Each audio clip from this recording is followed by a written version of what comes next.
Okay, so first part of this question is checking, can you manipulate logarithms? Do you know, for example, this fact about log of xy being equal to log of x plus log of y? Oh, sorry, I've written log, but I probably meant ln for this question. I can save it though this time. I can put base e on all of the logarithms. Okay, so if you know this fact, then you can work out some identities over here. This thing is equal to root 2, and then log of pi squared is 2 log of pi. And I've already just swapped from log to ln to log, and log to ln again. I told you I would do that. So this is root 4 ln pi, which is then going to be equal to 2 root alpha, I think. Okay, tell me in the chat. This one I think is a bit more obviously 2 over alpha cubed. And this one you've got to think a little bit. Root pi is pi to the half. And the rule for indices inside logarithms is that this is, you can bring that out there. So this is 1/2 ln pi. So this is going to be 2 over alpha, I think. Okay. So what have I got? I've got 2 over alpha. I've got 2 over alpha, 2 over alpha cubed, and 2 root alpha. I'm trying to decide which of those is the largest. Okay, first fact, pi is bigger than e, and we want to use that to find an inequality for alpha. I'm just going to tidy up the slide a little bit. Yeah, so this is 2 root alpha, this is 2 over alpha cubed, and this is 2 over alpha. Okay, so pi is bigger than e, and I think that means that because ln is an increasing function, ln pi is going to be bigger than ln e. Now here's another logarithm fact. If your logarithm has the same input as its base, then you get 1. Okay, so this says that this thing on the left is alpha. Alpha is log pi is bigger than log e is 1, so alpha is bigger than 1. Okay, that's an inequality for alpha. Okay, next I'm going to use the fact that the two fantastic facts that pi is less than 4 and e is bigger than 2, and I want to show that alpha is less than 2. Okay, so problem solving thing here is really not obvious in general how you combine inequalities together to make a new inequality that you're going for. Here I'd normally write down something like I want to show that, and then here this is alpha is log pi, so I'm just going to write out what I want. Okay, so I want to show that log pi is less than 2. Okay, what have I got?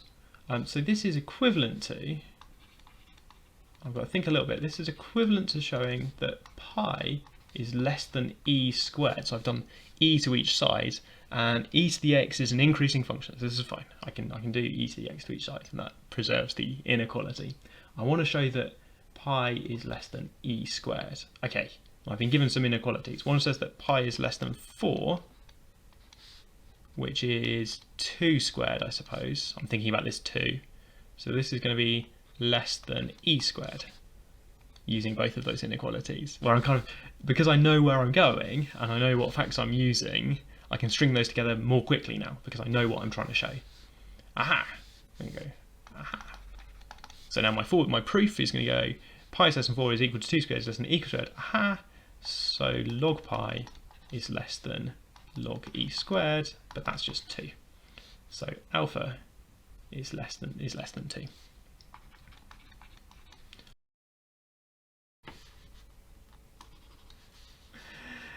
Thanks everyone. Great, okay. That's 1 over 2 alpha. Okay, right. Sorry if I panicked you doing that. I forgot about the 4. Okay, we want to decide which one of these is biggest.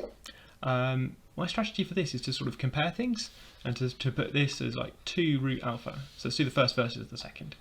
2 root alpha versus 2 over alpha cubed. And say, well, 2 root alpha is less than 2 over alpha cubed if and only if. So this is true if and only if. I could square both sides, I guess. These things are both positive, so I can square both sides. 4 alpha is less than 4 over alpha to the 6. This is a mad idea. If alpha to the 7 is less than 1, which is not true. That's not true. So I think that the first one was smaller if this thing is less than 1, but that's not true because alpha is bigger than 1. So the first thing must be bigger than the second one. Oh, that means I can put in an inequality sign in here. Like that. Cool. Okay, first one's bigger than the second one. Okay. Oh, I'm checking chat a lot. Now, okay, comparing the other two, I've used the fact that alpha is bigger than 1. Let's see. So, 2 over alpha cubed versus 1 over 2 alpha. Fight. Okay, so I want these two to fight. I say that 2 over alpha cubed is bigger than 1 over 2 alpha if and only if 4 is bigger than alpha squared. And alpha is less than 2, so this is true. Great. Okay, that means the third one is smaller than the second one. Okay, so I'm going to put a big sign in here as well. Fantastic. So I think democracy wins, right? Yeah, democracy wins. 80% of people in chat got this question right. Fantastic. Good times.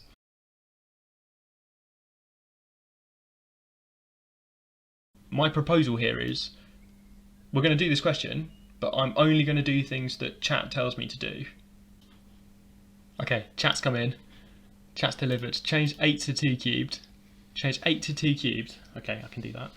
8 is 2 cubed. 2 cubed. Log 2x. Minus. And 9 to 3 squared. 3 squared. Log 3x. Minus 4. Log 2x. Oh, 4 is 2 squared. Let's do this whole comment. Plus. I haven't given any information about this bit. Okay, more questions have come in. Log 0.5 is 0.25. I've just seen, so I can write that as yeah. Someone in chat just said log 0.5 of 0.25 is 2, so I can put a 2 over here. This is plus 2. Brilliant. Multiply some powers together. Yeah, okay. I can do some power manipulation here. This is 2 to the 3 log 2x minus 3 to the 2 log 3x. Minus 2 to the, what is that, 2 log 2x. Yeah, change 2 log x, so someone said change 2 log x to log of x squared, and so on. 2 to the log x cubed over here, using minus 3 to the log 3 x squared, minus 2 to the log 2 x squared, plus 2. Good.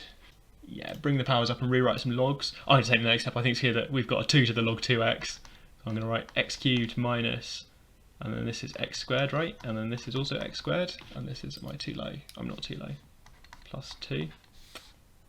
X equals. Okay. You get a cubic equation. I do. Try some factors, factorize it. Yeah, try some small numbers. I like try some small numbers as a way to make progress. So this factorizes as, I'm just going to copy straight from chat. Brilliant. X minus 2, x plus 1, x minus 1. I think in there somewhere you might have used difference of 2 squares. Oh, and someone's pointed out that yeah, it says positive values. Brilliant. It says positive values. So we should just take the positive solutions, x equals 2 and x equals 1.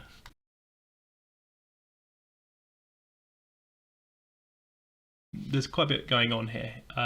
We're given 3 equations with logarithms in, and we're not quite asked to solve them. We're asked whether we can solve them. But I think my hint is we should at least try and solve them. We should just have a go at solving them. And maybe we can't say exactly what the solution is, or maybe we can't. We'll find that they're inconsistent. But I think we should. Although this is quite an unfamiliar thing to be asked to do, to decide whether these are contradictory or not, I think we should approach it by trying to solve them and just seeing what comes out as a result of that. Okay, so the first one, if you rearrange it, it's a little bit odd. You do b to the power of each side and get a equals b squared, I think. Yeah, okay. So there's 2 numbers for b in general. There's 2 numbers for b that work in this equation given a positive value for a. But one of them's positive and one of them's negative, and then that feels quite confusing. That we were told they were positive, and now I seem to be considering negative values of b as well. But It's okay. We're gonna work with these equations and just try and think about how many positive values of A work in these equations. Okay, so at the moment, if you're a positive value of A, then there's exactly one positive value of B that works in this equation. Okay, so it feels like a good start. And it's that sort of statement I'd like to make, that given a positive value of A, there's exactly one positive value of B that satisfies this first equation. This one similarly rearranges to C minus 3 is B cubed. And this one is C plus 5 is A squared. Okay. So I looked at the first equation and I said, okay, so for each positive value of A, there's exactly one positive value of B, which works over here. But similarly over here, for each positive value of B, there's exactly one value of C that works over here.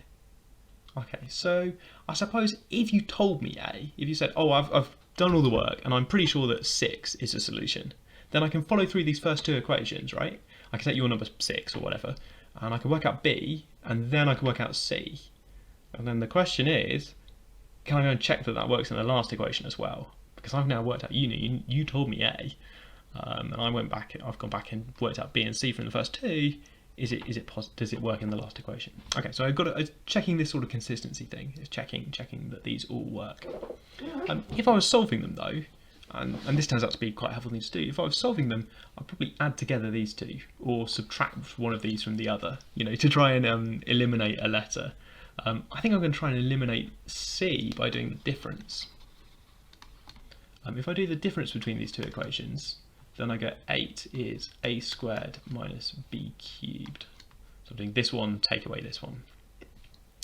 Okay, right, so I've eliminated C from those two equations. And then I could use the first equation to eliminate A. So I could plug that in here, and I'd get this equation. 8 is B to the 4 minus B cubed. Okay, so how are we doing? I think this algebra says if all three, I like putting words in, if all three of these are true, then it must be the case that this is true. 8 is equal to B to the 4 minus B cubed, which is some horrible, you could factorize that a little bit. That looks like this. Some people in chat spotted some of the roots of this equation, that B equals 2 works in here. Which is an interesting idea, so hold that thought. B equals 2 works in this equation, pretty exciting. I guess that means that we could start trying to find all of the solutions of this quartic. It feels a bit brave actually, because finding roots of quartics is pretty tough. But let's give it a go. So maybe we could do B to the 4 minus B cubed minus 8. So this would be B minus 2, and then I get some hideous cubic out here. Am I going to be able to solve this? I'm not sure. 2b squared minus 4b squared plus 4b.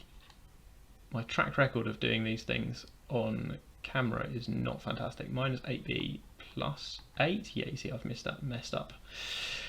Minus 2b cubed plus 2b squared. I only want plus 1 here. Okay. I actually made the mistake as I was talking about making mistakes. Minus 2b squared plus 2b plus and then 4 over here, right? Okay, I think I factorised this. We could try carrying on looking for roots over here. And this feels vaguely productive, but in fact, I think this cubic is quite hard to solve. I can't immediately see any more roots of this cubic. So I'm going to go back to thinking about this equation. So let's try and sketch this. So let's try and sketch y equals x cubed x minus 1. So and I'm interested in x being a positive number. So when x is between 0 and 1, this thing is negative. I mean, it's 0 over here. This thing is negative between 0 and 1. It's 0 at x equals 1, and then after that, I think it increases. So it increases for b or x bigger than 1. So I think that the chances of finding roots where it's 8, there's going to be a solution over here somewhere, which we know is the number 2. But I think there's only going to be one solution. Let's write that down. This is increasing for x bigger than 1. So for x bigger than 1, I think x cubed is an increasing function of x, and also x minus 1 is an increasing function of x. If I multiply together two functions of x that are both increasing functions of x, I get an increasing function of x. Okay, that's in fact the only solution, let's not say solution yet. This is the only possible value of b. Okay, but we've still got to check that it actually works and actually leads to a solution. You can go back and check in the original equations. So here's my working for that. So if b equals 2, then c minus 3 is 8, so c would be 11, and a would be 4, because it's equal to b squared. And then a equals b squared, tick. C minus 3 equals b cubed, tick. And the tricky one, c plus 5 equals a squared, is 16 is equal to a squared, tick.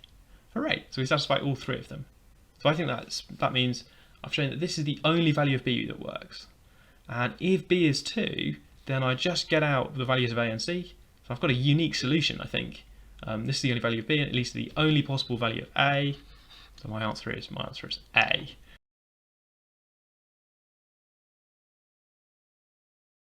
Here we go, long question, very slightly adapted from Math 2013 question 2. I changed some of the phrasing a little bit and I put in an extra step. Suppose that k is a real number and it's not equal to 1 or minus 1. We've got an identity for the function. Okay, so we've got some unknown function f.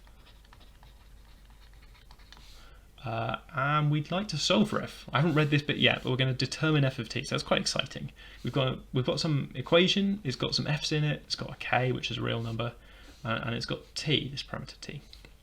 Okay, so it satisfies this equation for all values t. When I see something like this is quite cryptic. I think I'll try seeing what that means. Since this means that for all values t, I can pick my favourite values of t and see what it says. So for example, if t equals 0, then this identity says f of 0 minus k f of 1 equals 0. And if t equals 1, f of 1 minus k f of 0 equals 1. Okay, so this feels quite nice. Maybe I could, this is starting to look like simultaneous equations right over here. Maybe I could take this and solve, and I can work out f of 2 as well, and maybe that's related to f of minus 1. Okay, so it's feeling like if I plug in values, I can see there's something going on with simultaneous equations here. This is quite nice. Okay, this is what I would always do first to try plugging in some numbers, just to see what's going on. Okay, and this is true for all values of t, which is pretty exciting. Okay. Right, reading on. The question says, by replacing t with 1 minus t. Okay, and this is why I put the question here, because it's sort of about that substitution thing again, where some people really don't like this, replacing the t's with 1 minus t's. Some people are perfectly happy to just copy out this line, and every time they see a t to write 1 minus t and move on, but some people would rather have an intermediate step, and I've got one for you, which is to say, let's do 2 steps. Let's replace t with 1 minus u, and then replace u with t. And if you're not happy with this sort of replacement, but you are okay with this sort of replacement, it's more like a substitution. And then if you do these 2 substitutions, that's kind of a bit like swapping t with 1 minus t, but without the kind of brain melting stuff about swapping all the t's with 1 minus t's all in one go. Either way, you get down to this, which is equal to, I'm going to simplify this thing inside the second f. So this is 1 minus t is f of t, and that's 1 minus t. Okay, great. Okay, it's looking good. And I said something about simultaneous equations earlier when I was thinking about these, and here this actually looks a bit like simultaneous equations in general. I've got this statement about f of t, I don't know what that is, and f of 1 minus t, I don't know what that is. And k is a real number. Okay, so there's some linear equation in terms of these 2 unknowns. And now I've got a new linear equation in terms of these 2 unknowns. Excuse me, f of 1 minus t and f of t. So I should go and solve these two simultaneous equations. Okay. And if I was really upset about f of t and f of 1 minus t, if that's scaring you, then I could call x equals f of t and call y equals f of 1 minus t, and then it looks much more like simultaneous equations. It looks like x minus, that'd be x minus ky is t, and this one would be y minus kx equals 1 minus t, and now I can relax and solve some simultaneous equations. So you can solve these, then you get f of t, which is the one I care about, x, is equal to k plus 1 minus k t over 1 minus k squared. Okay. Great. Okay. So that's how I do part I.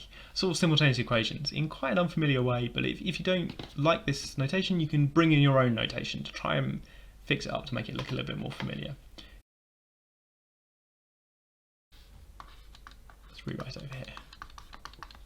K plus 1 minus k. I think this is the answer. Oh, crucially, you can do the algebra here for the first part. They've told us that k is not equal to 1 or minus 1, which is really good news, because I was going to divide by 1 minus k squared to get to here, right? So when I divide by 1 minus k squared, that's really bad if k is 1 or minus 1. Note how in the second part, this is the first part with k equals 1, right? And if g of t is t. And since this is k equals 1, it's exactly the same as the previous part of the question, but with k equals 1. And it turns out that if you try and solve, turns out that you can't solve.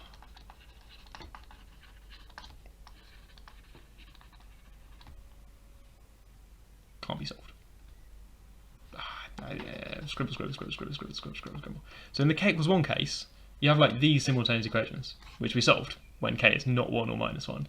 If k equals 1, then these say x minus y equals t, and y minus x is 1 minus t. But this is nonsense, right? Because you can add the two equations together. If you add the two equations together, oh, can't go over there, go over there. Add the two equations together, you get 0 equals 1 minus t plus t, which is 1, which is just nonsense. Sad face, contradiction. So there's no function f of t, which satisfies star and part A. Okay.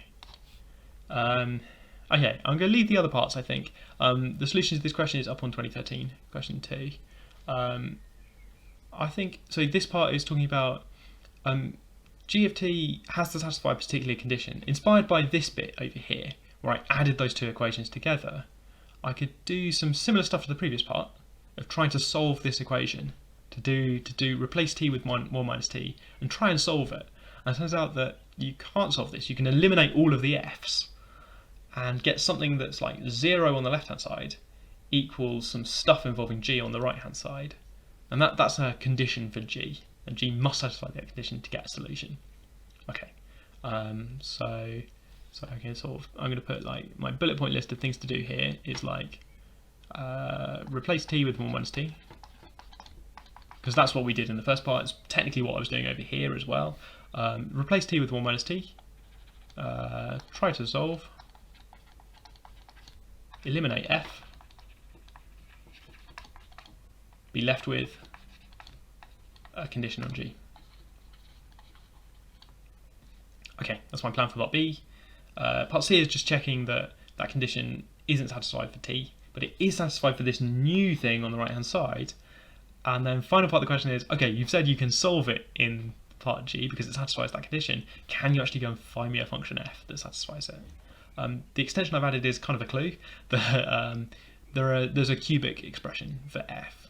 It's quite hard to find all possible cubics, but you can kind of find a cubic expression in t that works for the function f. And there's other approaches as well, including my favourite, which is to just try guessing functions until you get there. Okay, right. As my overview of the second part of this question, just because I felt like we should probably talk about the end of this question.